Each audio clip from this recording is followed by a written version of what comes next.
પોરબંદર લોકસભા બેઠકના અપક્ષ ઉમેદવાર હુમલો થયો છે। અપક્ષ ઉમેદવાર નાથા ઓડેદરા પર થયો છે। પોલીસ પ્રોટેક્શન સાથે નીકળ્યા હતા નાથા ઓડેદરા પર ભાદર પુલ નજીક થયો છે જીવલેણ હુમલો। છેલ્લા ઘણા સમયથી ગેરકાયદે ખનન મુદ્દે કરતા હતા રજૂઆતો। ગંભીર ઇજાગ્રસ્ત નાથા ઓડેદરાને ભાવસીજી હોસ્પિટલ ખસેડવામાં આવ્યા છે। તેઓ પર ખૂબ જ ભારે થયો હોવાની જાણકારી છે। લોહી લુહાણ હાલતમાં તેઓને સારવાર માટે લઈને આવ્યા છે।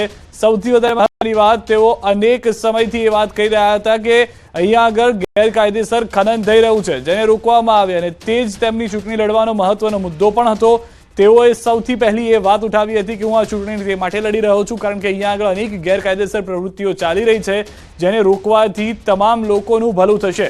શક્યતાઓ તેવી પણ છે કે આ એક મુખ્ય કારણ હોઈ શકે છે જેના કારણે તેમના પર હુમલો થયો છે। પોરબંદરથી મહત્વના અને મોટા સમાચાર।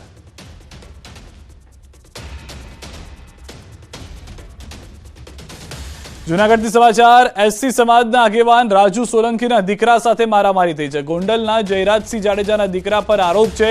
જયરાજસિંહના દીકરા ગણેશ અને તેના માણસો પર લગાવાયો છે આરોપ। અપહરણ કરી માર માર્યાની નોંધાવી છે ફરિયાદ। ગઈકાલે મોડી રાત્રે જૂનાગઢના કાળવા ચોકથી અપહરણનો આક્ષેપ। ગોંડલ લઈ જઈને બેફામ રીતે માર મારવામાં આવ્યા હોવાનો આરોપ। સામાન્ય બાબતમાં અપહરણ કરીને માર માર્યાની ફરિયાદ।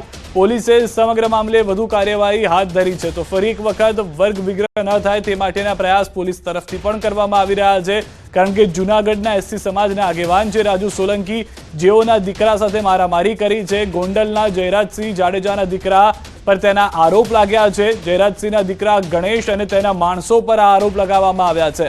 અપહરણ કરવામાં આવ્યા હતા પહેલા તો, ત્યારબાદ તેઓને ગોંધી રાખવામાં આવ્યા અને પછી માર મારવામાં આવ્યો છે। ગઈકાલે મોડી રાત્રે જૂનાગઢના કાળવા ચોકથી અપહરણનો આક્ષેપ લગાવવામાં આવ્યો છે।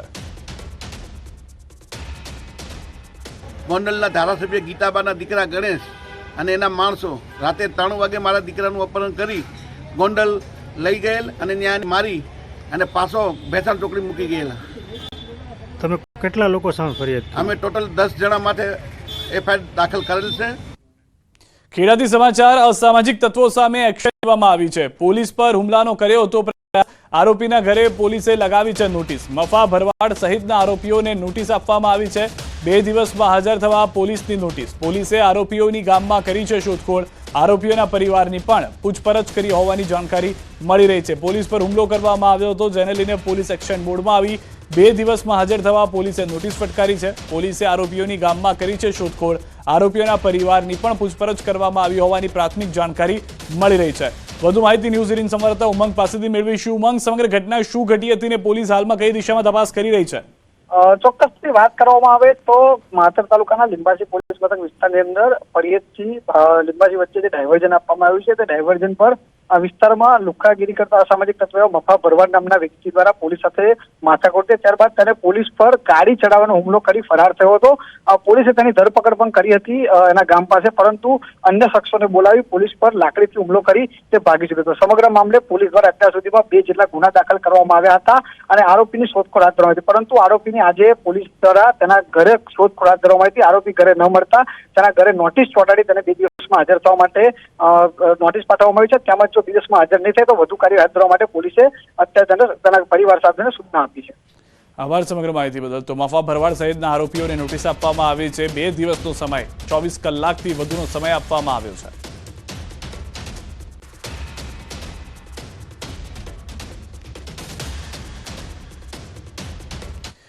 અન્ય મહત્વના સમાચાર। રાજ્યમાં ભેખડ ધસવાની અલગ અલગ ઘટનાઓ બની છે। સુરત, ગાંધીનગર અને બનાસકાંઠામાં ઘટના ઘટી હોવાની જાણકારી છે। અલગ ઘટનામાં 2 લોકોના મોત થયા છે। ભેખડ ધસવાની ઘટનામાં કુલ 7 લોકો ઈજાગ્રસ્ત થયા હોવાની પણ જાણકારી છે। તો 3 દ્રશ્યો આપ જોઈ રહ્યા છો। સુરતમાં ભેખડ ધસી પડતા શ્રમિકનું મોત થયું। પાસોદરા કન્સ્ટ્રક્શન સાઇટ પર શ્રમિકોનું મોત થયું છે। ભેખડ ધસી પડતા 3 શ્રમિકો દટાયા હતા। કામરેજ, અનવા, સરથાણા ફાયર વિભાગ ઘટના સ્થળે પહોંચ્યું છે। ફાયર વિભાગે ફસાયેલા શ્રમિકોનું રેસ્ક્યુ કર્યું છે। ઈજાગ્રસ્ત એક શ્રમિકે તોડ્યો છે। ભેખડ ધસી પડતા શ્રમિકોમાં મચી હતી નાસભાગ। માટી નીચે દટાયેલા શ્રમિકોને બહાર કઢાયા હતા। હાલ અન્ય 2 શ્રમિકોની હોસ્પિટલમાં સારવાર ચાલુ છે। પોલીસે ઘટના સ્થળે પહોંચી વધુ કાર્યવાહી હાથ ધરી છે। આ તરફ ગાંધીનગરથી કુડાસણ કન્સ્ટ્રક્શન સાઇટ ખાતે ભેખડ ધસી પડતા બે દબાયા. આસપાસના લોકોએ એક વ્યક્તિને માટીમાંથી જીવતો બહાર કાઢ્યો. અન્ય એક શ્રમિકનું મોત થયું. 40 વર્ષીય શ્રમિક મંટુ યાદવનું મોટી સંખ્યામાં ત્યાં આગળ માટી તેમના પર પડવાને કારણે નીપજ્યું છે મોત. બોસ્કી સનલાઇટ સ્કીમમાં માટી નીચે બે શ્રમિકો દટાયા હતા. ઇન્ફોસિટી પોલીસે હાથ ધરી છે કાર્યવાહી. આ તરફ બનાસકાંઠાના છાપી નજીક બ્રિજની કામગીરી દરમિયાન બની ઘટના. લોખંડના સળિયા મજૂરો ઉપર પડતા મજૂરો દટાયા. 4 જેટલા મજૂરો દટાતા લોકોએ બહાર કાઢી હોસ્પિટલમાં ખસેડ્યા. એક મજૂર વધુ ગંભીર હાલતમાં છે. તમામ મજૂરોને સિદ્ધપુર સિવિલમાં સારવાર અર્થે ખસેડાયા છે. અન્ય મહત્વના સમાચાર. સક્કરબાગ ઝૂમાં સિંહે કર્યો હુમલો. હંગામી કર્મી ધીરુ ટુંડિયા પર હુમલો કરવામાં આવ્યો છે. પાંજરું સાફ કરતી વખતે બની છે આ ઘટના. પાંજરું અકસ્માતે ખુલ્લું રહી જતા સિંહે હુમલો કરી દીધો છે. સિંહના હુમલામાં કર્મીને સામાન્ય ઈજા પહોંચી હોવાની જાણકારી છે. સક્કરબાગ ઝૂથી મહત્વના અને મોટા સમાચાર કે જ્યાં આગળ એક કર્મી જે હતા સક્કરબાગ ઝૂના તે પાંજરું સાફ કરવા માટે ગયા હતા. એ દરમિયાન સિંહે હુમલો કરી દીધો છે. અકસ્માતે આ પાંજરું ખુલ્લું રહી ગયું હતું, જેના કારણે સિંહે હુમલો કર્યો હોવાની હાલમાં પ્રાથમિક જાણકારી મળી રહી છે. આ તરફ રાજકોટથી મહત્વના સમાચાર. જેતપુરમાં પેસેન્જર રિક્ષામાં આગ લાગી. રિક્ષામાં કોઈ પેસેન્જર ન હોવાથી જાનહાની ટળી હતી. આગ લાગતા રિક્ષા બળીને ખાખ થઈ ગઈ. જેતપુર તરફ જતી રિક્ષામાં આગ લાગી. તો દ્રશ્યોમાં આપ જે રીતે જોઈ રહ્યા છો, એક કારણ ગરમીનું પણ માનવામાં આવી રહ્યું છે. છેલ્લા 24 થી 25 દિવસમાં અનેક આગની ઘટનાઓ બની છે, જેમાં અનેક જગ્યાએ મુખ્ય કારણ ગરમીના કારણે એન્જિનમાં થતી તકલીફ માનવામાં આવી રહી છે. અનેક જગ્યાએ ગાડીની અંદર, ટુ વ્હીલરની અંદર અને હવે રિક્ષાની અંદર પણ આગ લાગ્યાની ઘટના બની છે.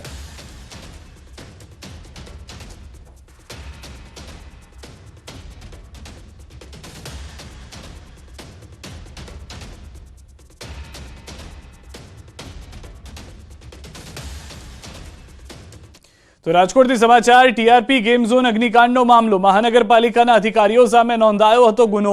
આરોપી અધિકારીઓને કોર્ટમાં રજૂ કરાયા. મહાનગરપાલિકાના પૂર્વ town planning officer MD Sagathiya કોર્ટમાં રજૂ. Suspended station fire officer Rohit Vigora પણ રજૂ કરાયો. ATPO Mukesh Makwana, suspended ATPO Gautam Joshi કોર્ટમાં રજૂ. એસઆઈટી કોર્ટમાં આરોપી અધિકારીઓના રિમાન્ડની કરશે માંગ. આ તમામ એ અધિકારીઓ છે કે જેઓને અગ્નિકાંડની અંદર આરોપી બનાવવામાં આવ્યા છે, જેઓની પણ બેદરકારી રહી હતી. પરમિશનથી લઈને અનેક જગ્યાએ જેને લઈને કેસ ચલાવવામાં આવે. પહેલા ધરપકડ થઈ છે અને હવે વધુ રિમાન્ડની માંગણી કરવામાં આવશે.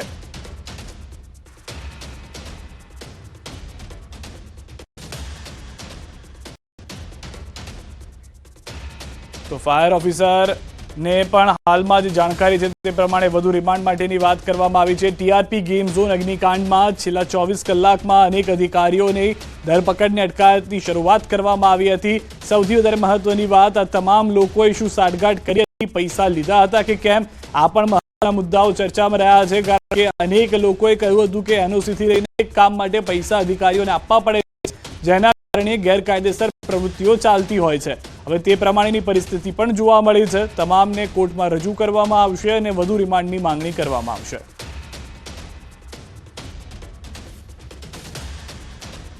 સુરતથી સમાચાર. ભાજપ નેતાની ડોરમેટ્રીને સીલ કરી દેવામાં આવી છે. કોર્પોરેટર દિનેશ પુરોહિતની ડોરમેટ્રીને સીલ કરવામાં આવી છે.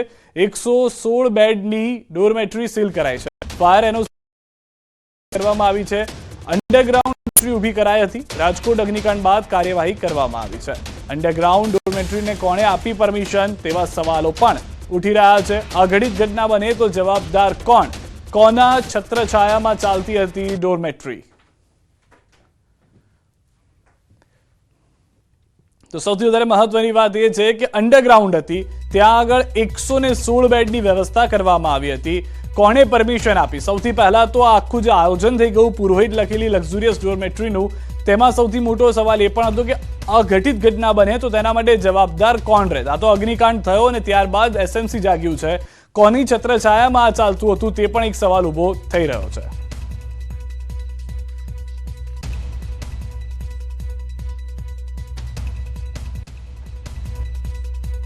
રાજકોટની ઘટના બાદ સુરત મનપાનું તંત્ર એલર્ટ મોડ અને ખાસ કરીને હોટલ, હોસ્પિટલો સહિતની મિલકતો ફાયર સેફ્ટીના ભાવે સીલ મારવામાં આવી રહી છે. દ્રશ્યની અંદર જોઈ શકો છો કે પુરોહિત ડોરમેટ્રી જે ભાજપના કોર્પોરેટર દિનેશ પુરોહિતની ડોરમેટરી સીલ કરવામાં આવી છે. આ ડોરમેટરીની અંદર 116 બેડની ડોરમેટરી સીલ થઈ ગઈ છે.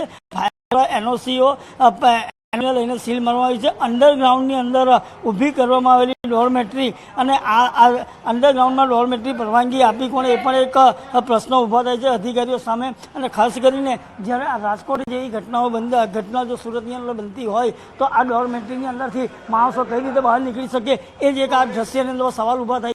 અને ખાસ કરીને આ ભાજપના જે કોર્પોરેટર હોય અને અધિકારીઓ પર દાદાગીરીથી આજ દિન સુધી આ ડોરમેટરી